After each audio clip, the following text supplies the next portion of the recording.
direction le parc des Sofas à Koyambougou dans la commune rurale de Dogodouman. C'est là que le Premier ministre, ministre de l'administration territoriale et de la décentralisation, a planté ce matin le premier arbre. Le général de division Abdoulaye Maïga lance ainsi la 31e édition de la campagne nationale de reboisement au nom du président de la transition. Cette année, plus de 41 millions de plants seront produits et mis en terre. Plus de 30 000 hectares de terre reboisées et plus de 385 000 hectares de terre dégradées et récupérées. À l'issue du lancement de la campagne, le chef du gouvernement a invité l'ensemble des Maliens à s'investir pour que l'édition 2025 soit une réussite. Reportage Mamari Koné et Ali Outouri.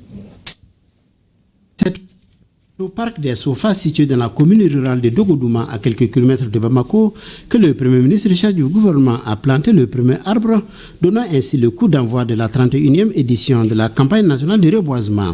Cette année, la campagne est placée sous le thème « Reboiser pour restaurer les terres et lutter contre la désertification ».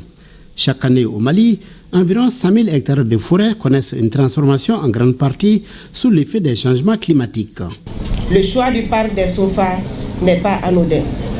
Il résulte d'échanges constructifs avec le ministère en charge de la culture, animé par la volonté commune de préserver ce haut lieu de mémoire nationale, théâtre de la bataille historique de 1883 entre les troupes de Samori Touré et les forces coloniales.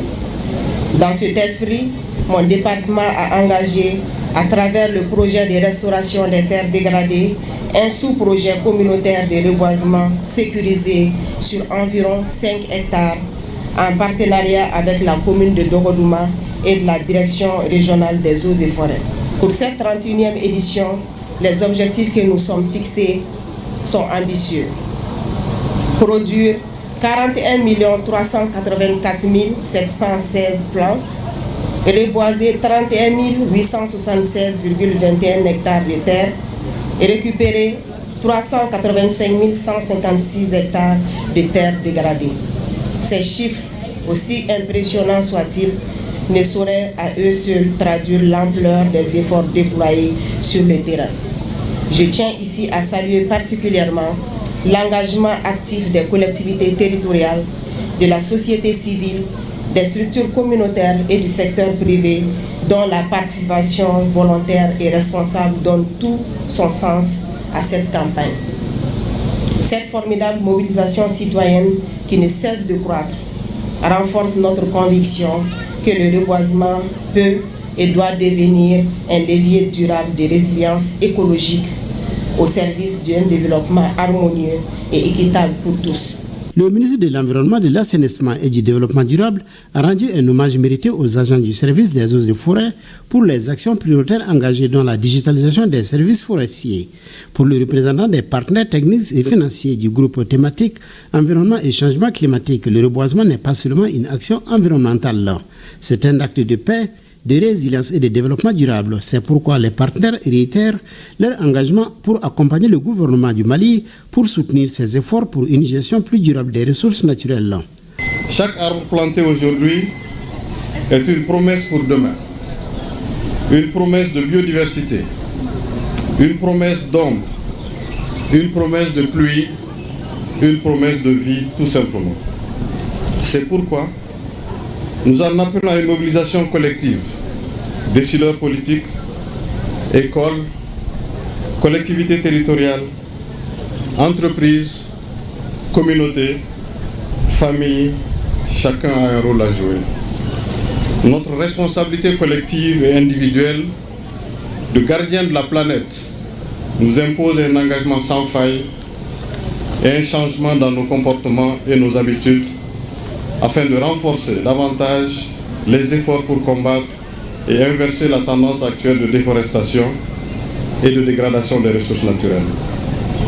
C'est l'occasion de saluer le leadership des autorités maliennes pour les efforts constants déployés dans la lutte contre la désertification et les effets néfastes des changements climatiques.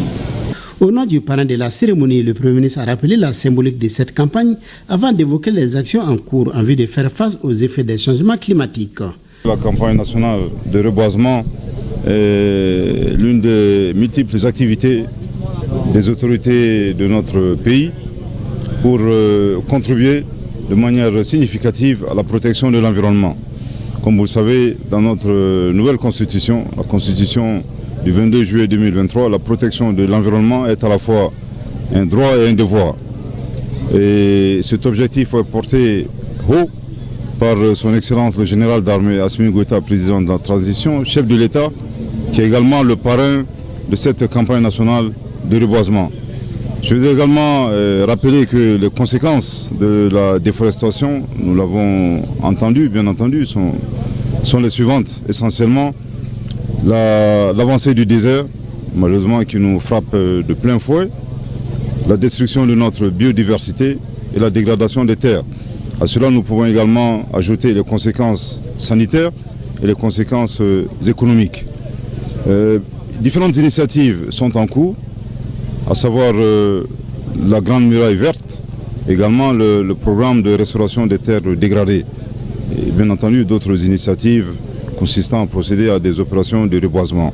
Je voudrais, au nom de son Excellence le général d'armée Assimi Goïta, président de la transition, chef de l'État, saluer et féliciter Madame le ministre de l'Environnement et l'ensemble de ses collaborateurs, notamment les agents de la Direction générale des eaux et forêts.